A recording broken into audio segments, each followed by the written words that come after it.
Hi guys, അപ്പം നമ്മളുടെ തങ്ങൽ പാറയിലാണ് നിൽക്കുന്നത്. ഭയങ്കര തണുപ്പാണ്, ഭയങ്കര മഞ്ഞൊക്കെ അരിഞ്ഞ് മഴയേറ്റൊക്കെ ഇരിക്കുകയാണ്. നമ്മളെ എടുത്തുകൊണ്ട് പോവുകയാണ്. അത്രയ്ക്കും കാറ്റും കോട മഞ്ഞും കയറി ഇരിക്കുകയാണ്. ഇവിടെ ഒടുക്കത്തെ തണുപ്പാണ്. ഇന്നാളൊക്കെ ഭയങ്കര മഴയുണ്ട്, ഇപ്പോൾ നല്ല തണുപ്പുണ്ട്.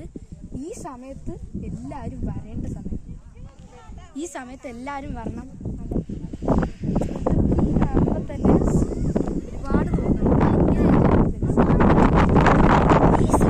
ഈ സ്ഥലം നിങ്ങൾ എക്സ്പ്ലോർ ചെയ്യണം. ഈ സ്ഥലത്ത് ഫോട്ടോസ് എടുക്കാം, വീഡിയോസ് എടുക്കാം, റീൽസ് വരെ എടുക്കാം. അപ്പം ഈ തങ്ങൽപ്പാറ ഇഷ്ടപ്പെട്ടു എന്ന് വിചാരിക്കുന്നു. ഇഷ്ടപ്പെട്ടാൽ ലൈക്ക് ചെയ്യണം, ഷെയർ ചെയ്യണം, സബ്സ്ക്രൈബ് ചെയ്യാൻ മറക്കരുത്. കൂടാതെ ബെൽ ബട്ടണും കൂടി എനേബിൾ ചെയ്താൽ. Okay, by.